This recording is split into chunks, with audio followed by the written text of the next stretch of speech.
series for this. So we're just going to get started, and so that we can use up the time speaking with Adam. And so I want to welcome you to our 4th episode of Achieving Amazing Sales Results Through Partner Collaboration Within an Ecosystem. This webinar series will help you understand why partner-to-partner relationships are important for the success of your business. P2P is becoming more and more important because more companies are adopting the partner ecosystem model. So today we're going to discuss win the deal with partners. This is step 3 to faster sales, better deals, and higher close rates. And in subsequent webinars on the 4th Tuesday of the next 3 months, we will drill down on specific topics such as delivering the solution. So look for the webinar invitations and info on LinkedIn. And the webinars will be recorded and posted on the P2P Collaboration LinkedIn page, which is where the invitation came from as well. And so, Gary, if you can click, thank you. We have some roundtable rules of engagement. Attendees are encouraged to join the roundtable discussion. Use the reactions features, raise hand to indicate you would like to speak. Please mute yourself when you're not speaking.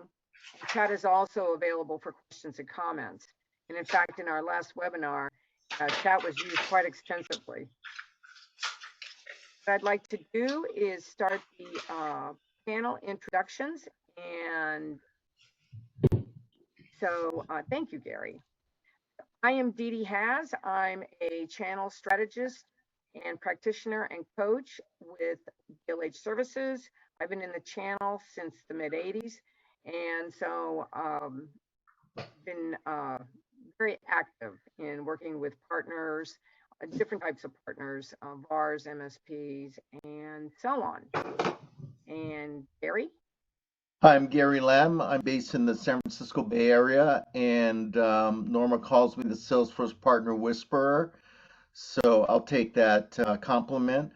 I work with Salesforce SI and ISV partners to build their brand and messaging so that they can co-sell effectively with Salesforce. Go ahead, Norma. Hi, I'm Norma Wattenpaw, and my company is Phoenix Consulting Group. We work with companies to help build and optimize partner ecosystems and strategic relationships. And I'm very pleased to be able to welcome our guest panelist today, Adam Michalski, who is formerly the CEO of the Partnered IO, and now he's the partnered guy at Crossbeam through a successful acquisition. And I'm really thrilled, Adam, to see that there's more science, if you will, more process and infrastructure that's being applied to the partner selling. So I'd like you to kind of add anything I might have forgotten from your bio, and please tell us more about what does partner co-selling mean? Yeah, thanks so much for having me. I'm super pumped for this session. As Norma mentioned, I started and co-founded a company called Partnered, and we recently sold about 3 months ago the company to Crossbeam. So at Crossbeam, for anybody who's not familiar, it's an account mapping solution that allows you to essentially automate your account mapping, connect with your partners, automate account mapping, make sure that you never have to deal with CSVs again. And then logically, now that Crossbeam has actually just crossed over 10,000 companies on the Crossbeam network, which is pretty awesome. It just happened over the last 24 hours. They were, looking for what's next, and the most logical what's next for them was co-selling, which was the problem that Partnered and we were looking to solve. So that's a little bit about why we combined forces, and I'll touch on some of the stuff that we're working on, which I really think is going to be awesome, like innovations for the industry as a whole. One other piece that I'll mention too, and how Norma and I actually met was I also host the Partner podcast. So we've done about 120 episodes. We had Norma on, this actually was probably about a year ago at this point. We've been doing it for a little bit over 2.5 years. So yeah, we just, we'll have folks on from all different walks of partnerships, whether that be channel, whether that be, ISV or agency, and just really kind of like talk about best practices so that we can share that amongst the community. So that's a little bit about me. And Norma, refresh my memory. The question was around co-selling and why it's so Yeah. effective. What is it and why do you do it? Yeah, so it's a good question. The what is it? I think that the easiest way to explain what co-selling is if you think about like the traditional motion for a salesperson, it's just a strictly direct motion. You know, so you're going directly to the customer, trying to convince them of your value proposition. And while this may have been, you know, an interesting new innovative approach maybe 20, 30 years ago, at this point, it's basically become, you know, overused. A lot of the channels and a lot of the efficacy of a direct motion is becoming like increasingly more and more difficult, which is where I actually see co-selling really coming in at a perfect time, where the ability to basically leverage partners who are within your ecosystem who have already closed the deals that you want to close, and have the ability to have those discussions with them that can either lead to an introduction, a recommendation, or even just information that will allow you to basically close your deals faster. That's the long-winded version of co-selling. You know, at the end of the day, though, what co-selling is just basically working with your partners to get deals done, and ideally get those deals done faster.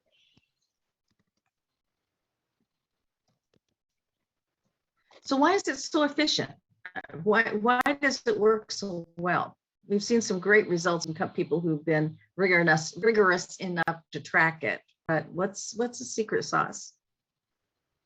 So yeah, and to that point, some of the stats that are shared, you know, that I'd like, you know, like to mention here, co-selling in general will lead to up to like 40%, you know, shorter sales cycles, up to 181% bigger deal sizes for enterprise, and even up to 233% bigger deal sizes for, you know, SMB type companies, and just higher close rates across the board, 16 to 19%. So like this is statistically proven, and we've even at Crossbeam, I've seen with us, you know, continuing to put out a lot of case studies that continue to reinforce this. The numbers are like at this point proven pretty much irrespective of what size, what segment you're going after.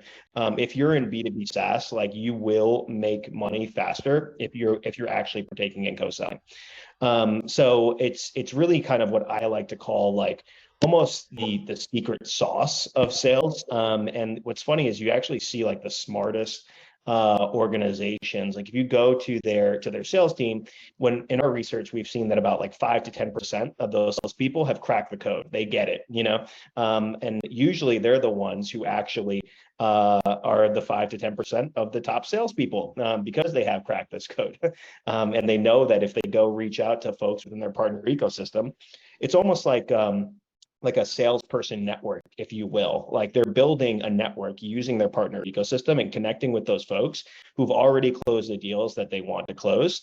And they build those relationships that can help them not only on the like one, you know, on one deal, but we're talking about their entire book of business. And again, it's really kind of the salespeople who've actually figured this out are the ones who are almost, you know, hacking the system, if you will, and allowing themselves to basically move deals faster for more money, and really, you know, consistently hit President's Club at their organization. So yeah, I mean, that's a little bit of kind of like the efficiency. I think at this point, you know, it's really not a question of if you should be, you know, partaking in co-selling. It's just a matter of like, where is your adoption? If you query your sales folks, they're probably already doing it. And you want to basically, you know, try and mature your organization to get more and more of your sales like organization leveraging co-selling, because it's just going to lead to better business outcomes. Yeah, and I think the idea of talking about salespeople, your top salespeople having cracked the code, I've seen how that can proliferate through. When one big deal in particular I'm thinking of is when the sales team for my company was having trouble bringing in a big deal from Bank of America. So they went to their partner and asked for help, and they brought it in the quarter. And all of a sudden, everyone in the sales organization was asking, how do I get a partner like that? You know, the proof point was there, and they all started realizing that they could be more effective if they were working with influential partners.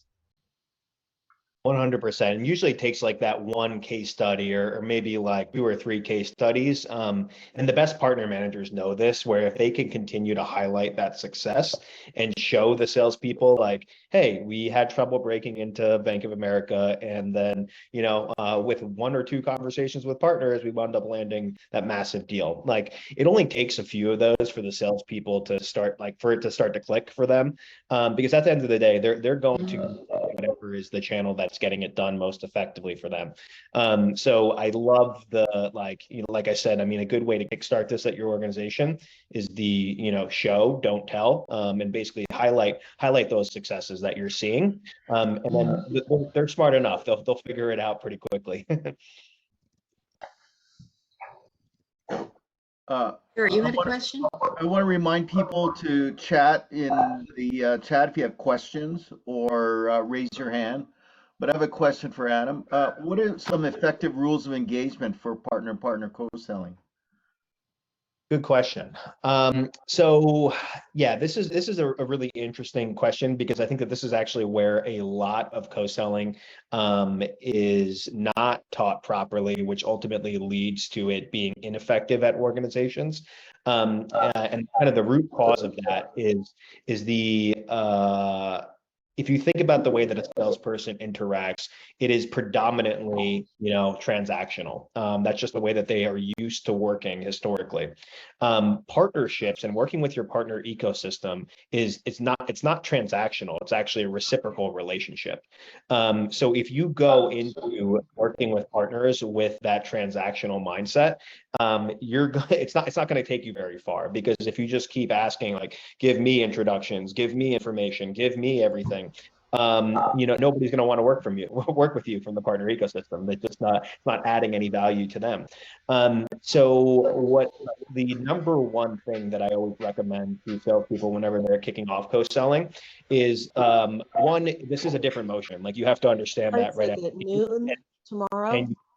and you can't take that for granted. You have to basically, educate the sales team that this is a different motion, explain to them why it's different, explain to them how to actually work with partners. Don't just assume that they're going to figure it out, because it is fundamentally different to the way that they've been used to approaching sales. But then number 2 is, I highly encourage sales folks to actually lead with offering value first. What that does is it allows them to basically create like a foundation, where if you go to your partner and you say, hey, I saw you're working this account. Let's just use the Bank of America example again. Well, I actually just closed that 6 months ago, and here's who your champion is. I can even provide you a recommendation, and here's how you navigate like the entire sales cycle. That person is gonna, be much more willing to deliver value to you now that you've given them, like a piece of value. And a good way of kind of thinking about this is almost like a piggy bank, if you will, where for every single time that you want to withdraw value, you want to make sure that you've at least put in like one token of value into that piggy bank before you make any withdrawals.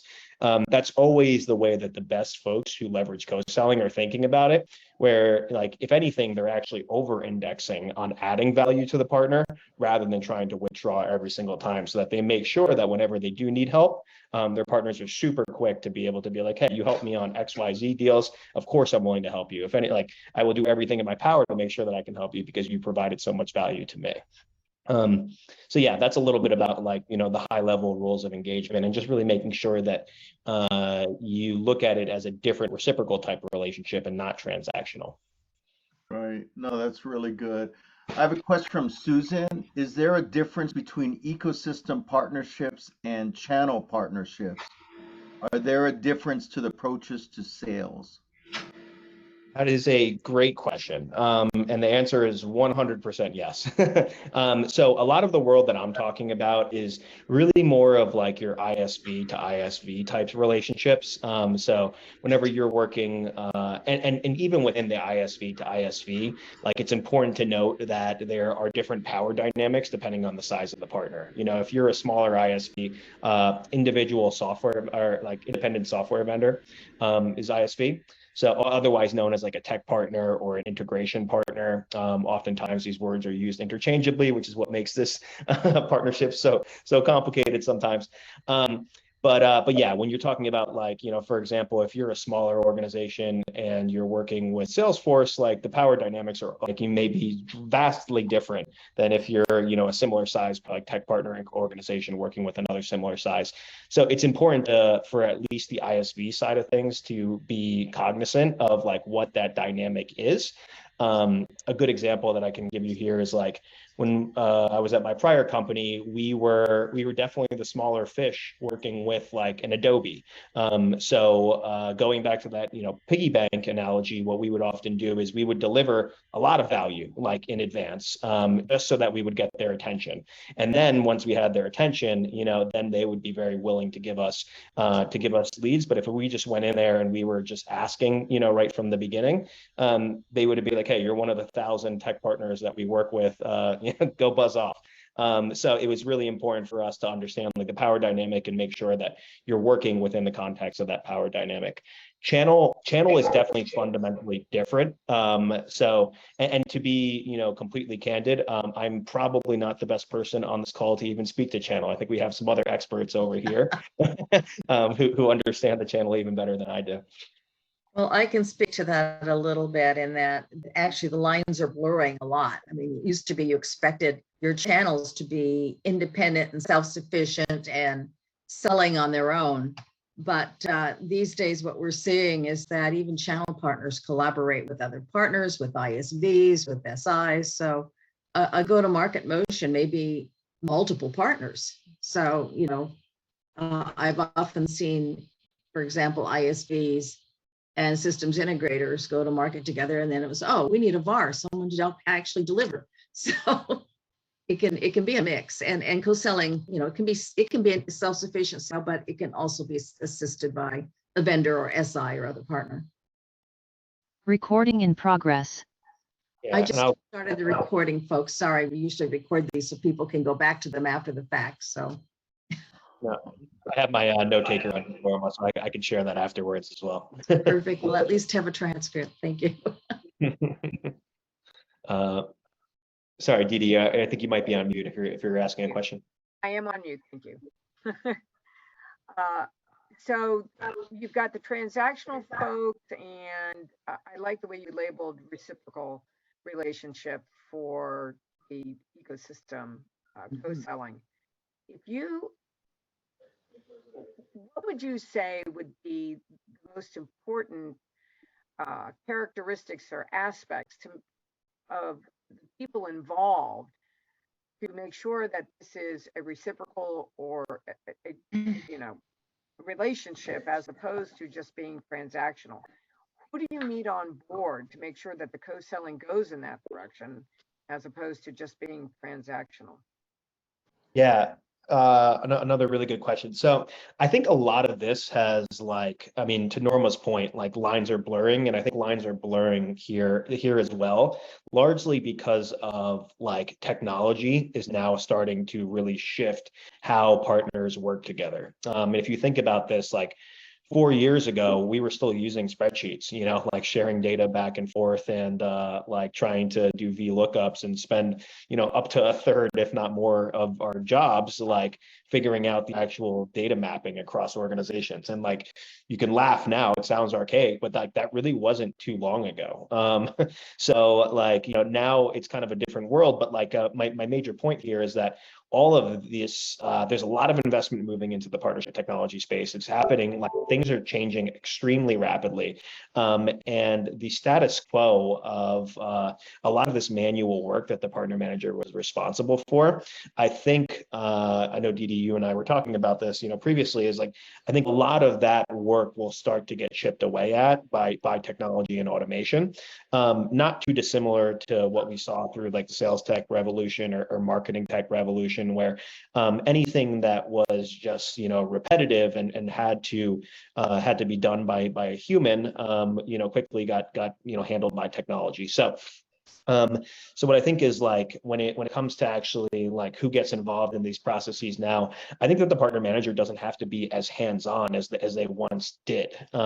So usually what you can do now is like now that the account mapping automation exists, is you can use tooling to get that data in front of the salesperson, and then focus the partner manager on more high leverage activities such as like furthering the partnership or finding new strategic partners that you should be working with, things that a human are good at rather than like technology and the letting the automation kind of handle that. So I'm starting to see more of organizations basically use the automation layer to get that data in front of the salespeople, to the extent that they have a mature enough sales organization who understands co-selling well enough.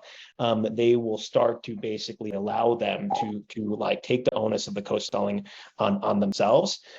Tracking is still a little bit of a nightmare on that front, which is something that I'm more than happy to go into. But again, I think that things like attribution and reporting and all that are other areas that there is definitely a lot of focus and attention going to right now from the partnership tech side. So I think like stuff like that will be probably figured out sooner rather than later. But yeah, I hope that answers your question. I think that it doesn't have to necessarily be the partner manager driving and being the dot connector every single time nowadays. There are definitely alternative paths to co-selling that don't require as much like human intervention at every single step. Anybody else want to ask a question or contribute? And I see that Norma has asked a question down in the chat. Does anyone have a success story or horror story to share about partnered sales? So everyone has a horror story. I know that for a fact. So So if anybody has any kind of horror story involved in, or even a great story. So I know I had a couple of other questions. What do you think? This gets back to, Susan has one. Has anyone with experience with outcome-based selling pricing models? Susan, can you define a little bit more about what you mean by like outcome-based selling? Yes, it's more of a creating co-creation with your customer.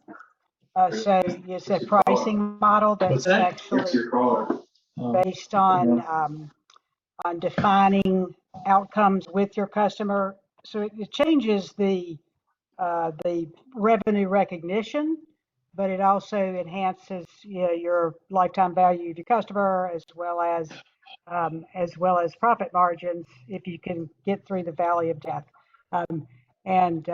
So there's a company that's written a really good book about it, but if not, then that's fine. It's kind of a cutting edge thing.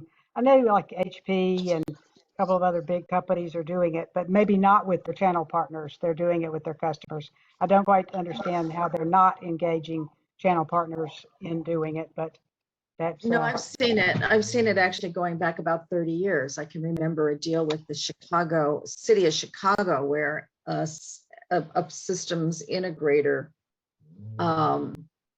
signed up to implement a collections for parking tickets, because apparently Chicago at that time had millions of dollars of outstanding parking tickets, and they took advantage and they made out very well. Yeah. So there are instances, but I think for the most part, for most vendors who are selling products, they want that recurring revenue versus maybe a service company that is delivering more of an outcome that's willing to bet on the outcome versus cost of services. Yes, it's a transition from just a subscription model for sure. But it'll be a competitive advantage for companies to take that leap. Plus, it just improves the feedback loops. And can you speak to, in terms of how do you set up the feedback loops between, because you're dealing with multi-sided relationships?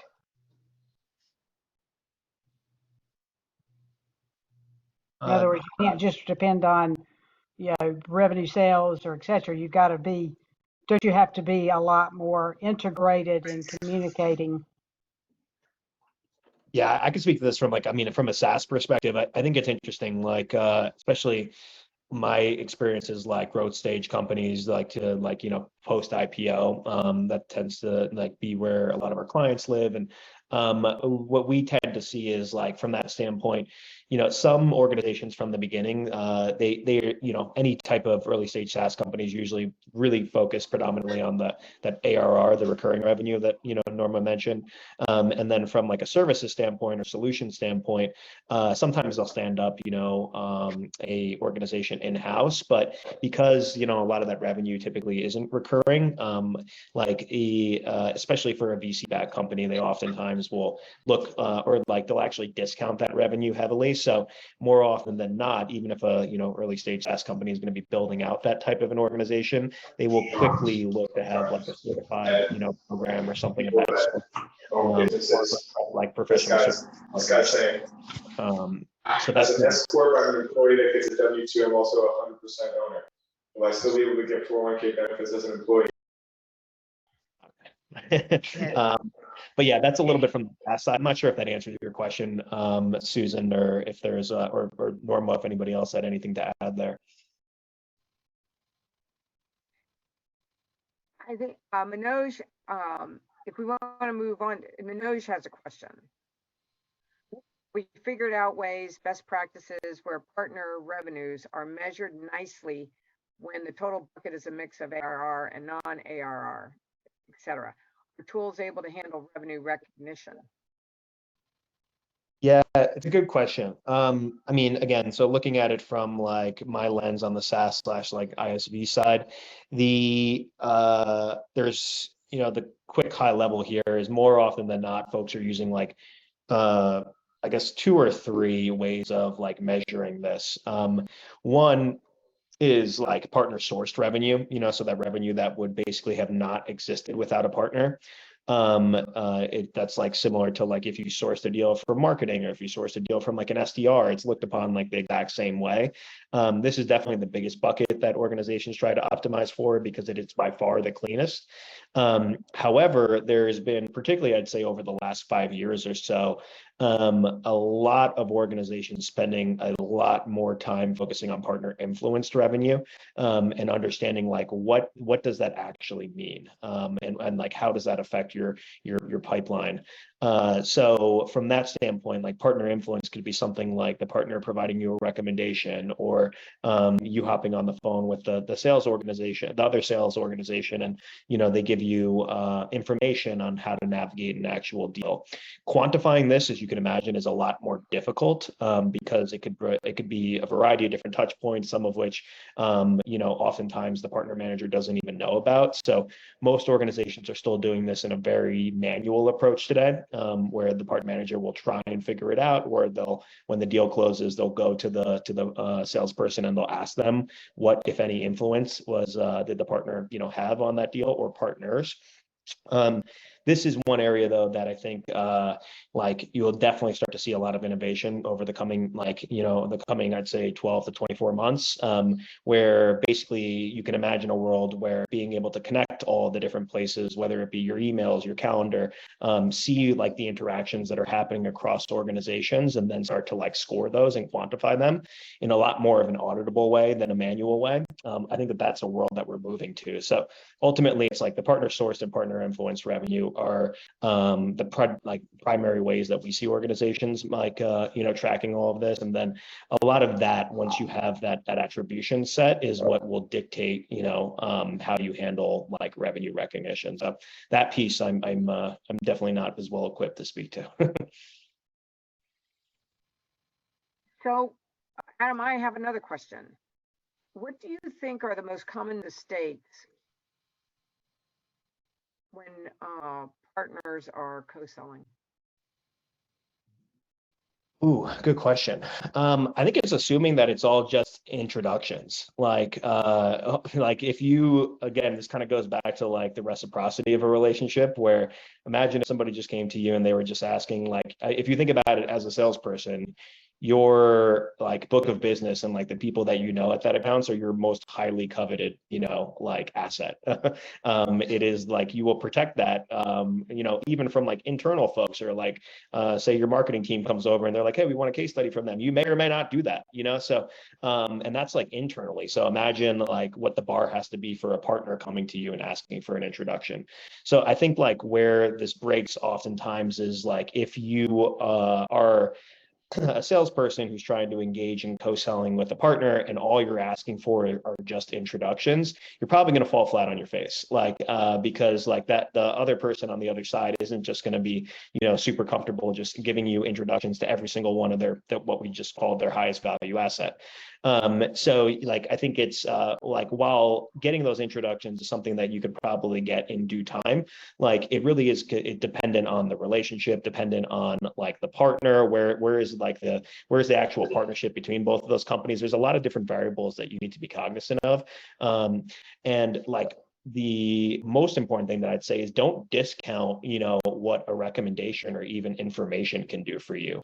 If you hop on the phone with them, and it doesn't have to be just an introduction. Like I would argue, as like it's information or a recommendation can oftentimes be just impactful on like who should you be speaking to at the organization, who's going to be a detractor, how does their procurement process go, how does their legal process go, what do they care about, like what are the organizational things that they're trying to solve at the moment. All of that will help you like fast track your deal, oftentimes just as much as a warm introduction, because you'll know exactly how to navigate that deal now, whereas you would have been operating blind historically. So yeah, it's really kind of, you want to make sure that it's not just asking for introductions all the time, but also being very strategic on like how much information you can actually get from somebody who just closed a deal that you want to close. They'll give you the actual map on how to navigate that entire deal, which could be just as valuable, if not more valuable, than an introduction. What we also see in more strategic partnerships is that they actually do joint account plans. It's not just, it goes well beyond introductions, it goes all the way to close. How are they, processing that sale, who calls on who does, who writes the RFP, all the way through. So, and those are highly successful. And as you say, there's a lot of information, a lot of trust that has to happen, to work those deals. 100%. Yeah, exactly. And yeah, you might even, especially if it's a joint prospect for both organizations, like attacking that together is a great way to go about it. I have a question from Susan. Are you seeing any new roles like intermediaries emerging in this new environment? Yeah, this is a really, really interesting question. So like, the short answer is yes. Like what we, the biggest one that I'd probably see that I'm seeing like a huge emergence of is partner operations, whereas historically that would fall under like rev ops or sales operations, because there is a lot more tooling happening in the space now. Like a lot of organizations are breaking out partner ops as its own individual like entity, that is under the operations umbrella, but really focused on making sure that the partner team has all the right technology in place so that they can operate most effectively. They're more so than like new type of roles. So what I'm also seeing is like standardization, frankly, which is something that I think was really much needed. Oftentimes, like if you think about like sales, for example, it's a very linear progression from like SDR to account executive to sales director to VP of sales to CRO. Partnerships hasn't had that, which I would argue like has held it back in a lot of different ways, because oftentimes, like how do you get into partnerships? There's no right or wrong answer. So like oftentimes it's sales, but it could be anything. You may have just decided, your organization was like, hey, we want to focus on partnerships, and you raise your hand, and you could be coming from any part of the organization.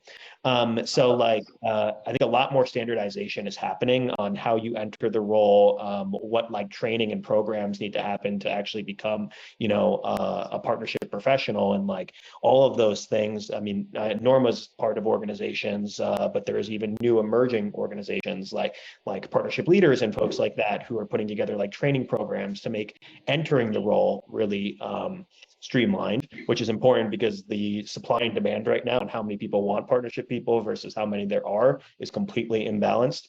But then also like what happens from there, you know, like becoming a partnership manager, where do you go after that? A lot of those answers are still not figured out today, which if you think about it, you know, would you prefer to join that part of the organization if you don't know what your next role is going to be? Like the more standardization that happens, like I think will help like elevate the role of the partnership professional at a company. So yeah, but partner ops and then like standardization are the two like ways that are two interesting trends that I see here. Great, thank you. Anybody else have any questions? Please speak up. Susan had one more. How do you assess potential partners and establish good boundaries and milestones to improve multi-sided success? This is good. Maybe I handle the first one. We got a lot of folks who are really good at the latter. The first one here is like, how do you assess potential partners? So this is where I've seen like, because historically when you were doing account mapping, like you might have done like a subset of the CRM across both organizations because it was just like you couldn't do everything. It just wasn't feasible. What's really great now with like, you know, account mapping technologies, selfishly I'll plug Crossbeam obviously, but from that standpoint, like you can actually map your entire CRM very quickly and then figure out like, is this an organization that I want to work with, and do that in less than 5 minutes. So like it allows you to basically say it takes it from like an art of maybe, you know, a C-level exec is like, hey, we should partner with this organization, but then you go and do the overlap and you might have like 50 accounts in common. You very quickly rule out that you should prioritize that partner. So using data is really, I think, the right way to go on that front, and just quickly mapping up like who are the different ICPs you know, your companies are going after, and you can do that now in like a super streamlined fashion, completely for free using tools like Crossbeam. So that's kind of the way that I think about like assessing potential partners and just figuring out where that overlap is. In terms of the latter, establishing good boundaries and milestones to improve multi-sided success. Norma, I might kick this question to you because I feel like you'd have a really good answer here. Which was the one about Establishing good boundaries and milestones to improve multi-sided success. So like, how do you put together like joint partner like plans? Yeah, you know? well, that's kind of the essence of partnering, right? Once you have a value proposition that tells you, okay, you have a reason to partner, then it's how do you execute on it. And one of the things that I often have people recommend that people do a team charter in which you actually have those kinds of discussions about what are you contributing to the partnership, what is your partner contributing, what are the strategic goals, what is the value proposition, and through that process you start to surface what the expectations are and what you're going to count on your partner to deliver or what you are accountable for. It's also something when you say about boundaries, it's a good place to discover, you know, what you are not going to do. And in particular, if you're working in co-opetition partnerships where you're competing with your partner, it's probably very important to understand, you know, where are the swim lanes, as we call them, you know, where do you compete, where do you not, how much information can you share where, and what's always going to remain proprietary because you're competitors, which of course is advanced topic when you get into partnering with your competitors. It's very profitable, very high value, and also a little treacherous if you don't know what you're doing. Great, thanks, Norma. I have a question from Katrina. Do you prefer any particular partner certifications?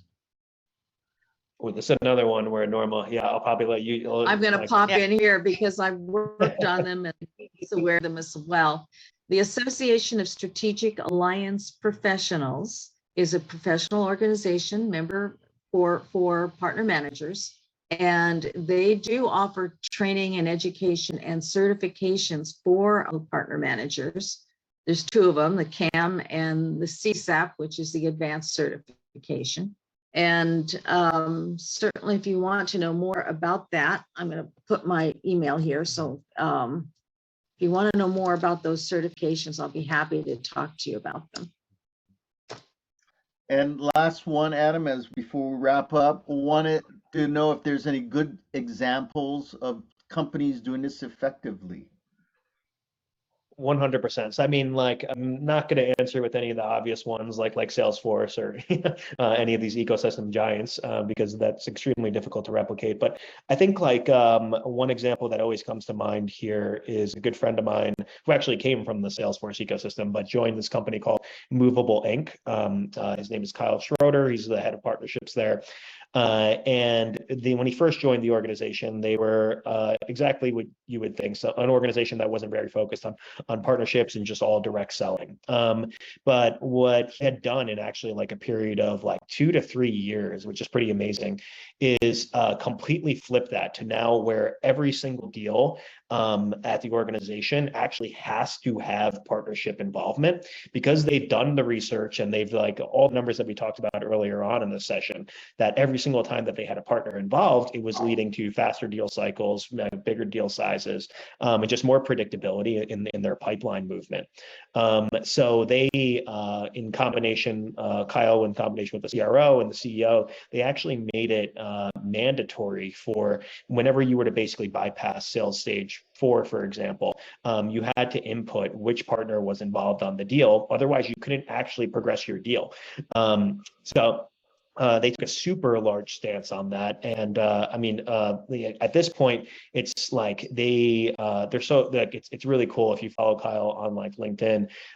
He's definitely one of the most forward-thinking folks that I've seen in the space because not only has he made it so now there's like 100% partner attach rate on every single deal, but they're doing these cool like summits with their partners where they'll actually focus 100% on delivering value to them without even making asks, and making it like practicing a lot of the stuff that we were talking about earlier, where making sure that like you set up these relationships for like reciprocal success by like providing the right foundation. So really, really good case study. But yeah, highly encourage follow Kyle on LinkedIn because he's definitely thinking about this at like the forefront on how to actually build, sustainable like ecosystems that can continue to drive value from a co-selling standpoint. Great, thanks a lot. Any other questions from the audience? How do you calculate partner attach rate? It's from Susan. Good question. So, I mean, the super generic way that I've seen it done is like you can do partner sourced attach rate or you can do partner influence attach rate, but oftentimes a company will do a combination of both, where they're just looking to see, say you have a pipeline of $100 million, like how many are either partner sourced or partner influenced across that 100 million. So if it's 60 million of that 100 million has deals, then you have a 60% partner attach rate. Oftentimes an organization will want to start a little, like they're probably, let's just say anywhere from like 5 to 15% when you're first getting started. And then you want to make like strides in a particular, like getting to 100% is like not very achievable for most organizations. Unless you're somebody like a Movable Inc who's really going to make it mandatory, or like, a Salesforce or folks like that who've really perfected this, or Microsoft, for example, is another great where they're 90% plus. It's 99%. Yeah. Google's announced they want to get there. We'll see. Yeah, exactly. Yeah. But it's don't incremental steps. Don't shoot for 100% because then your C level is probably not going to be very happy when you come in short of that. Great. So, Gary. Go ahead, Didi. Wrong slide.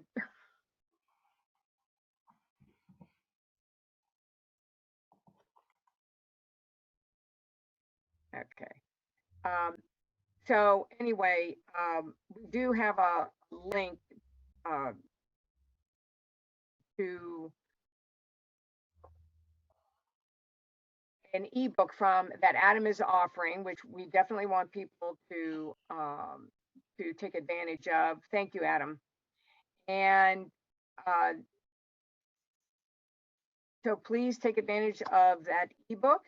And we also are on, we have the P2P collaboration LinkedIn showcase of ours that we'd love people to come in, post, or ask questions, post questions. So please do that. And we've gone through the first 4 of the actual webinars, and we've done 3 of the steps. The first webinar that we had was actually just an introduction. So we've gone through the 3 steps, and on September 27th, we have Deliver the Solution, same time, and 12 o'clock Eastern, 9 o'clock Pacific. So I want to thank everybody for attending and for participating, and thank you so much to Adam for his time. We really, really appreciate it. So thank you so much, Adam. Yep. Thank you, Dee Dee. Thank you, Norma. Thank you, Gary. You guys did all the hard work here. So I really appreciate you having me on. And thank you to everyone from the crowd for some really good questions here. So I appreciate it. Take a look at that ebook that we sent out. It's going to cover a lot of the stuff that we discussed today in much more detail. So you can check that out there. But these webinar series are great. So huge shout out to the team here for putting these all together. I really appreciate it. Okay. Thanks, Adam and Dee everybody. Dee. Thank you, Adam. Thank you, Bye, everyone. Katrina. Thank you, Thanks. everyone. Bye. Bye. Thank you. There we go. Dee Dee, Gary, you want to stay on just a Yep. moment? Yeah. Sure.